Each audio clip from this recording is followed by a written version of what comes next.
Lesson चल रहा था अपने 24, जिसका आज अपन पढ़ेंगे पार्ट नंबर 12 है। लेसन का नाम क्या था स्टूडेंट्स? मानव रक्त परिसंचरण तंत्र। मानव रक्त परिसंचरण तंत्र, इसके बारे में अपन पढ़ रहे थे। तो देखिए इस वीडियो को चालू करते हैं। तो इस चैप्टर में अपने जो बचा हुआ है वह हृदय और परिसंचरण तंत्र से संबंधित रोग बचे हुए हैं, उसके बारे में अपन चर्चा करते हैं। हृदय व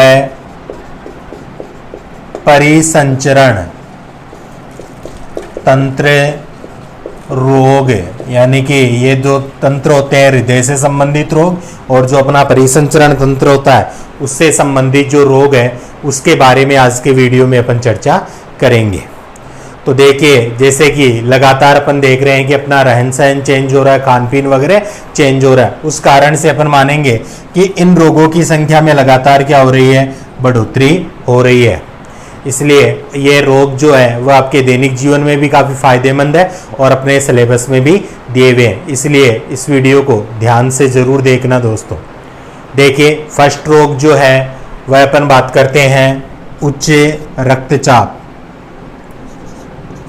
उच्च रक्तचाप जिसे अपन क्या कहते हैं? हाइपर टेंशन के नाम से भी अपन जानते हैं। हाइपरटेंशन या उच्च रक्तचाप, इसके बारे में चर्चा करते हैं। तो दोस्तों अपन देखते हैं कि नॉर्मल जो अपने शरीर के अंदर जो ब्लड प्रेशर होता है, यानी कि रक्त धमनी के अंदर प्रवाहित होता रहता है, तो उसका अगर अपन मानते हैं रुधिर दाब मानते हैं, एक तो होता है अपने प्रकुंचन दाब और एक होता है अनुशीतलन दाब। कौन कौन सा होता है? एक तो होता है प्रकुंचन दाब और एक होता है अपने अनुशीतलन दाब होता है। अब जो प्रकुंचन जो दाब होता है वह माना जाता है कि जब अपन कहते हैं कि अपने धमनी वगैरह पर दबाव गिरता है और उसका व्यास वगैरह कम होता है, तो उस समय जो तेजी से ब्लड प्रवाह होता है वह तो प्रकुंचन यानी कि उसको संकुचित करने पर, अनुशीतलन यानी कि नॉर्मल अवस्था के अंदर ब्लड प्रेशर कितना होता है। तो वह अपन देखते हैं कि प्रकुंचन तो माना गया है 120 mm और यह माना जाता है 80 mm। Hg के अंदर अपन इन्हें मापते हैं, जी यानी कि पारा, उसके अंदर इन्हें मापा जाता है। तो यह मान तो माना जाता है नॉर्मल जो वयस्क व्यक्ति होते हैं उसका ब्लड प्रेशर अपन मानते हैं। जब इसका मान ज्यादा होने लग जाए, जैसे अपन कहें कि 120 से यह भी ज्यादा होने लग जाए और यह 80 से भी बढ़ोतरी होने लग जाए, दोनों में अपन कहते हैं मान लीजिए 140 जा रहा है, यह भी इसमें ऊपर जा रहा है, 90 जा रहा है या आगे जा रहा है, तो वह जो रोग होता है वह क्या होता है? उच्च रक्तचाप या हाइपरटेंशन के नाम से अपन जानते हैं। और इसके अंदर अपन मानेंगे कि फिर अपने शरीर के अंदर वाहिनियों में जो ब्लड का प्रवाह होगा वह क्या होगा? तेजी के साथ होगा, और तेजी के साथ ब्लड प्रवाह होता है तो उसका प्रतिकूल प्रभाव जो मुख्य रूप से पड़ता है, एक तो अपने हार्ट के ऊपर पड़ता है, दूसरा अपना जो ब्रेन होता है उस पर यह प्रतिकूल प्रभाव पड़ेगा, और सबसे ज्यादा अगर देखें तो अपनी जो किडनी होती है वृक्क, उस पर भी प्रभाव पड़ता है। इसके कारण से अगर तेजी से रक्त प्रवाह होता है तो किडनी क्या होती है? उस ब्लड को छान पाने में असमर्थ हो जाती है, जिसके कारण से अपन कहते हैं अपने ब्लड के अंदर यूरिक एसिड जमा होने लग जाता है, उत्सर्जी पदार्थ जमा होने लग जाते हैं, जिसके कारण से रोग उत्पन्न होते हैं और बाद में अपने को डायलिसिस की क्रिया करवानी पड़ती है रक्त शुद्धिकरण के लिए। तो यह था प्रथम रोग, हाइपरटेंशन। इसके पश्चात दूसरा अपने जो रोग आता है वह आता है हृदय धमनी रोग। दूसरा जो रोग आता है स्टूडेंट्स वह होता है अपने हृदय धमनी रोग, जिसे शॉर्ट में अपन क्या कहते हैं? CAD के नाम से भी जानते हैं। CAD का मतलब क्या होता है? C फॉर कोरोनरी, A का मतलब आर्टरी और D का मतलब होता है डिजीज, यानी कि कोरोनरी आर्टरी डिजीज, हृदय धमनी रोग। इस रोग में क्या होता है दोस्तों कि हृदय जो पेशी होती है को जो रक्त पहुंचाने वाली अपनी रुधिर वाहिनियां होती है ना, वह इसमें क्या होती है, प्रभावित होती है। हृदय की जो पेशियां होती है उनको ब्लड सप्लाई करने वाली जो ब्लड वेसल्स या रुधिर वाहिनियां होती है वे प्रभावित होती है। उनके अंदर अपन मान सकते हैं कि मुख्य रूप से वसा या कैल्शियम, या अपन मान सकते हैं कि जो रेशा उत्तक वगैरह होते हैं उनका क्या होने लगता है, जमाव होने लग जाता है, जिसके कारण से अपन मानेंगे कि जो धमनी की जो अंदर का व्यास होता है या गुहा होती है वह क्या होती है, संक्रिय होने लग जाती है। यह रोग जो होता है उसे अपन कहते हैं हृदय धमनी रोग कहते हैं। तो इसमें अपन कहेंगे कि धमनी जो होती है या रुधिर वाहिनी, धमनी में मुख्य रूप से एक तो आपके कैल्शियम का जमा होने लग जाता है, एक अपन कहेंगे वसा का जमा होने लग जाता है, एक रेशा जो उत्तक रेशा युक्त आते हैं उत्तक रेशा युक्त का जमाव होने लग जाता है, जिसके कारण से धमनी जो गुहा होती है ना वह क्या हो जाती है, संक्रिय हो जाती है। और धमनी गुहा संक्रिय हो जाएगी तो इससे कई रोग प्रभावित होंगे। एक तो अपन मानेंगे धमनी पेशियों को पर्याप्त मात्रा में अपन मानेंगे कि ब्लड सप्लाई नहीं हो पाएगी, और साथ में अगर गुहा सक्रिय हो जाती है तो ब्लड प्रेशर भी क्या हो जाती है, बढ़ोतरी हो जाती है। तो ये दूसरा रोग होता है हृदय धमनी रोग, जिसे अपन CAD यानी कि कोरोनरी आर्टरी डिजीज के नाम से अपन जानते हैं। तीसरा जो रोग पढ़ेंगे दोस्तों वह हार्ट फेलर यानी कि हृदयपात। हृदयपात जिसे अपन क्या कहते हैं, हार्ट फेलर के नाम से जानते हैं।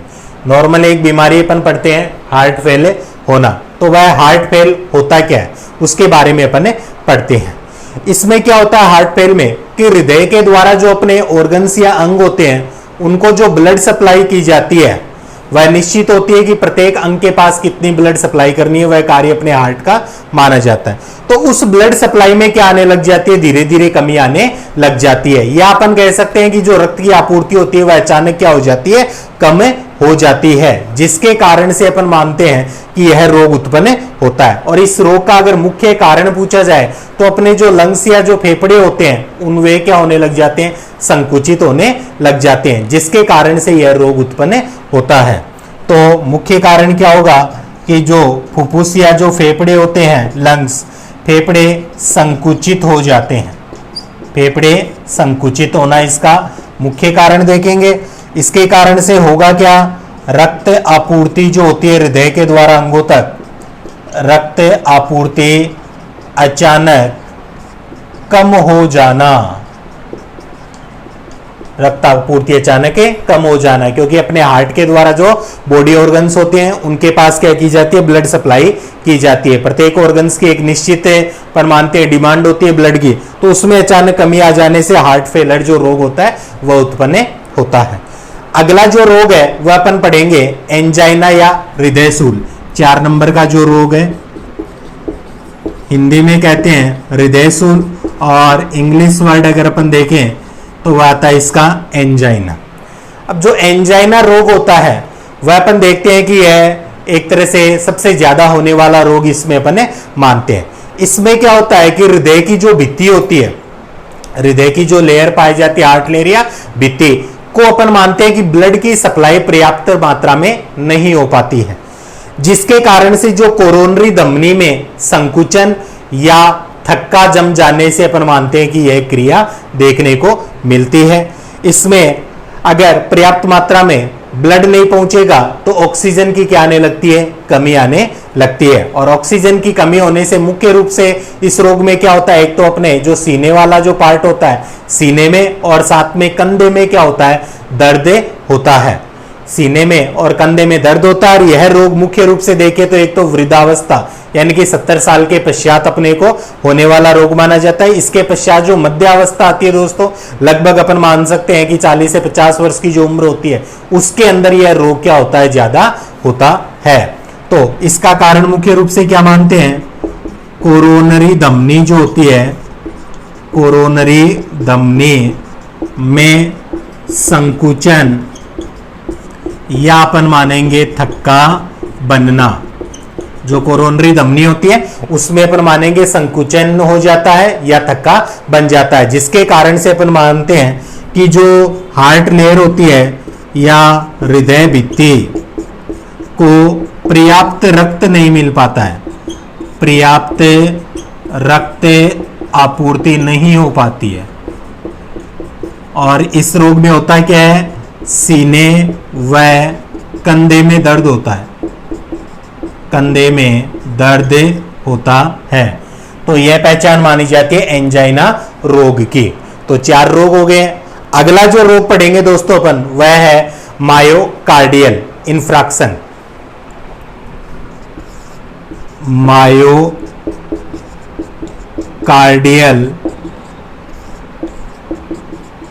इंफ्रैक्शन, मायोकार्डियल इंफ्रैक्शन के बारे में अपन पढ़ेंगे, जिसे अपन सामान्य भाषा में क्या कहते हैं, हार्ट अटैक के नाम से भी जानते हैं, जो कि एक भयानक बीमारी अपन मानते हैं और लगातार सुनते भी रहते हैं कि आज वहां उस व्यक्ति के हार्ट अटैक से डेथ हो गई। तो यह किस प्रकार से होता है, इसके बारे में अपन पढ़ते हैं। हिंदी में इसे हृदयाघात भी कहते हैं, हृदयाघात, हार्ट अटैक या हृदयाघात। इसमें क्या होता है कि जो अपनी कोरोनरी जो धमनी होती है उसमें क्या होता है, अवरोध उत्पन्न हो जाता है। कोरोनरी जो धमनी होती है उसमें अवरोध उत्पन्न हो जाता है, जिसके कारण से हृदय की जो पेशियां होती है या हृदय पेशी को पर्याप्त रुधिर नहीं मिल पाता है, और पर्याप्त रुधिर न मिलने के कारण हृदय पेशियां क्या हो जाती है, क्षतिग्रस्त हो जाती है और वह कार्य नहीं कर पाती है। उस रोग को अपन क्या कहते हैं, हार्ट अटैक के नाम से जानते हैं। यानी क्या होता है, कोरोनरी धमनी में अवरोध, कोरोनरी धमनी में अवरोध आ जाता है, अवरोध आ जाता है और हृदय पेशी को रक्त आपूर्ति रुक जाती है, रक्त आपूर्ति रुक जाती है, जिसके कारण से पेशियां क्षतिग्रस्त हो जाती है और वह कार्य नहीं कर पाती है। तो यह होता है हार्ट अटैक, हृदयाघात या मायोकार्डियल इंफ्रैक्शन के नाम से भी अपन इसे जानते हैं। तो दोस्तों ये 5 रोग हो चुके हैं। अगला जो रोग अपन देखेंगे 6 नंबर का, वह देखिए। ये जो रोग है आपको सिलेबस में तो दे रखे हैं दोस्तों, लेकिन अपना जो दैनिक जीवन है उसमें भी अपने को इन रोगों की जानकारी होना अनिवार्य होता है, क्योंकि कभी भी अपने को इनकी आवश्यकता पड़ सकती है, क्योंकि आजकल का रहन सहन, दैनिक जीवन ऐसा ही हो चुका है कि इन रोगों की ज्यादा संभावना बनी हुई रहती है। तो अगला जो रोग है 6 नंबर का, वह पढ़ेंगे अपन कपाटीय रोग। कपाटीय रोग, कपाटीय रोग यानी कि हार्ट के अंदर जो कपाट पाए जाते हैं मुख्य रूप से, उनके कारण उत्पन्न यह रोग माना जाता है। इसे वेल्वुलर डिजीज के नाम से भी जानते हैं, वेल्वुलर डिजीज के नाम से भी अपन इसे जानते हैं। इसमें क्या होता है कि हृदय जो कपाट होते हैं वह सही कार्य नहीं करते। हृदय के जो कपाट पाए जाते हैं, आलिंद नीले कपाट अपन मानते हैं या नीले आलिंद कपाट कह सकते हैं, वह कार्य नहीं कर पाते हैं ढंग से, जिसके कारण से रक्त विपरीत दिशाओं में चला जाता है। अपन देखते हैं कि नॉर्मल आलिंद का ब्लड नीले में आ जाता है तो कपाट बंद हो जाते हैं ताकि विपरीत प्रवाह न हो सके, लेकिन कपाट सही ढंग से कार्य न कर पाने के कारण वह ब्लड वापस विपरीत प्रवाह होता रहता है, विपरीत दिशा में जाता रहता है, जिसके कारण से हार्ट में शुद्ध और अशुद्ध ब्लड क्या होते रहते हैं, मिक्स होते रहते हैं। उस रोग को अपन क्या कहते हैं, कपाटीय रोग कहते हैं। कपाट कार्य में बाधा आने से रुधिर का विपरीत दिशा में क्या होता है, प्रवाह होता है। विपरीत दिशा में क्या होता है, प्रवाह होता है, जिसके कारण से O2 है CO2 जनित ब्लड क्या होने लग जाएगा, मिक्स होने लग जाएगा। यही मुख्य रूप से अपने को इस रोग में देखने को मिलता है और कोई विशेष इस रोग में नहीं दे रखा है। अगला जो अपन देखेंगे 7 नंबर का जो रोग है वह कोरोनरी थ्रोम्बोसिस। कोरोनरी थ्रोम्बोसिस जो रोग होता है उसके बारे में, जैसा कि नाम से ही प्रकट है, किससे संबंधित है, कोरोनरी जो धमनी होती है उससे संबंधित रोग है। तो इसमें क्या होता है, कोरोनरी धमनी में थक्का जम जाता है, थक्का जम जाता है, ब्लड सप्लाई नहीं हो पाती है, और ब्लड सप्लाई नहीं हो पाती है तो रोग फिर कौन सा हो जाता है, वही रोग अपन मानते हैं एंजाइना रोग हो जाता है। कोरोनरी धमनी में थक्का बन जाता है, कोरोनरी जो धमनी होगी उसके अंदर रुधिर का थक्का बन जाएगा, ब्लड सप्लाई रुक जाती है, और एंजाइना रोग जो मैंने आपको बताया था, देखिए वही हृदय में संकुचन या थक्का बनना, हृदय भित्ति को पर्याप्त रक्तापूर्ति नहीं हो पाती है, सीने व कंधे में दर्द, यानी कि इससे यह रोग उत्पन्न होता है। यानी कहेंगे एंजाइना रोग उत्पन्न हो जाता है, उत्पन्न हो जाता है। इसके पश्चात अगला जो रोग है दोस्तों वह है हृदय अवरोध, यानी कि हार्ट का ब्लॉक होना, हृदय अवरोध, हार्ट ब्लॉक होना। हार्ट ब्लॉक का मतलब एक प्रकार से बंद या अवरोध उत्पन्न होना। तो इस रोग में होता क्या है, इसके अंदर अपन मानते हैं हार्ट के अंदर जो निलय होती है ना, उन निलयों की गति न होने से परिसंचरण क्या होता है, रुक जाता है। अब निलयों की गति के लिए उन्हें क्या मिलते हैं, आवेग मिलते हैं, और जो आवेग मिलते हैं वह ऐसे जो नोड पाया जाता है उससे अपन कहते हैं कि आवेग जो होते हैं उत्पन्न आवेग निलय तक नहीं पहुंच पाते हैं, जिसके कारण से निलय कार्य नहीं कर पाता है, और उसकी गति न होने के कारण परिसंचरण जो होता है वह रुके जाता है। उस रोग को अपन क्या कहते हैं, हृदय अवरोध कहते हैं। ऐसे जो नोड होता है, हार्ट में पढ़ा था आपने, ऐसे नोड से उत्पन्न आवेग निलय तक नहीं पहुंचते हैं, निलय तक नहीं पहुंचते हैं, जिससे परिसंचरण रुक जाता है। जिससे क्या होता है दोस्तों, परिसंचरण जो होता है ना वह रुक जाता है। उसे अपन क्या कहते हैं, हृदय अवरोध या हार्ट ब्लॉक के नाम से अपन जानते हैं। तो ये 8 रोग हो चुके हैं।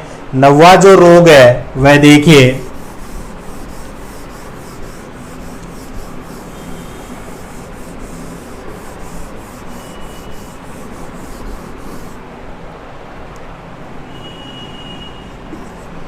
तो 8 रोग मैंने करवा दिए। 9वां रोग है अपने र्यूमेटिक हृदय रोग, र्यूमेटिक हृदय रोग। अब इस रोग में क्या होता है दोस्तों कि यह मुख्य रूप से एक जीवाणु के संक्रमण से होने वाला रोग माना जाता है, और इस जीवाणु का नाम है स्ट्रेप्टोकोकस विरिडेंस जीवाणु, स्ट्रेप्टोकोकस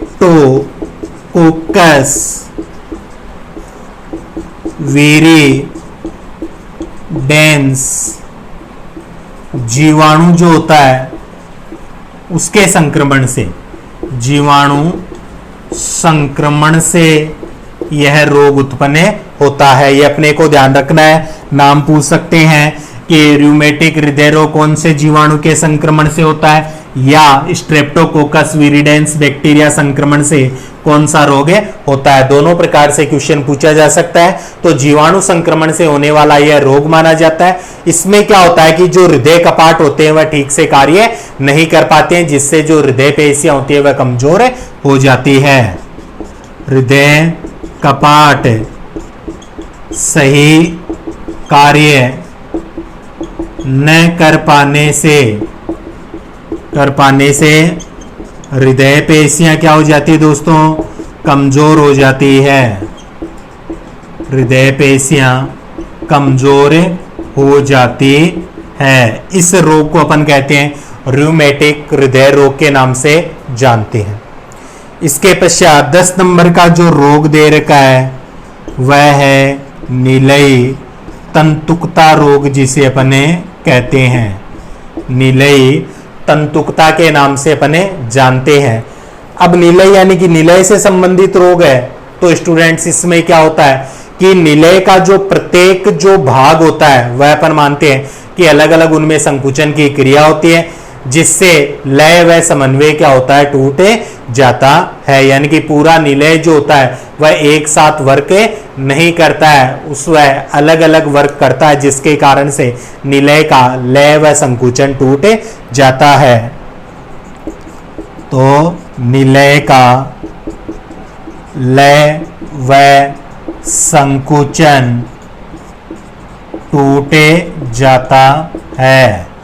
इस रोग में अपन देखते हैं निलय जो तंतुकता रोग होता है, निलय का लय व जो संकुचन होता है वह टूट जाता है, जिसका कारण मैंने आपको बताया कि निलय में क्या होता है कि जब आवेग उत्पन्न होते हैं तो पूरा निलय क्या होता है, एक साथ कार्य करता है। लेकिन इस रोग में क्या होता है कि निलय के अलग अलग जो पार्ट या भाग होते हैं वह अलग अलग से कार्य करने लग जाते हैं, अलग अलग संकुचित होते हैं, जिसके कारण से निलय का लय व संकुचन टूट जाता है।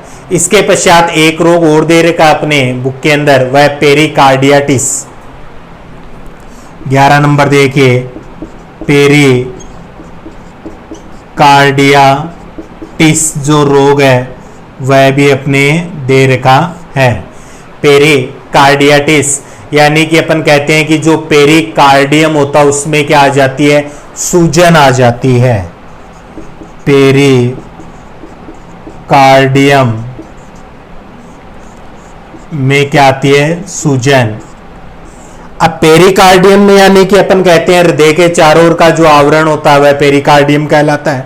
तो उसमें क्या होता है कि सूजन आ जाती है आवरण के अंदर, आवरण मोटा होने लग जाता है। उसका कारण क्या माना गया है, उसका कारण मानते हैं कि इस रोग में भी क्या होता है, जीवाणु का संक्रमण होता है। उस जीवाणु के संक्रमण के कारण अपन कहते हैं पेरिकार्डियम में जो पेरिकार्डियल जो द्रव पाया जाता है ना दोस्तों, उस द्रव की मात्रा में क्या होने लग जाती है, बढ़ोतरी होने लग जाती है, जिसके कारण से अपन मानते हैं हृदय का आकार जो होता है वह बढ़ता है। और हृदय का आकार जब बढ़ता है तो अपन मान सकते हैं कि उसके अंदर जो दबाव होगा या प्रेशर होगा उसमें भी क्या होती है, बढ़ोतरी होती है। और यह अपन मानते हैं कि हार्ट की एक घातक अवस्था मानी जाती है। तो पेरिकार्डियम में सूजन आ जाती है और पेरिकार्डियम जो द्रव पाया जाता है, द्रव में क्या होती है, बढ़ोतरी होती है, जिसके कारण से हृदय आकार में भी क्या होगी, बढ़ोतरी होगी।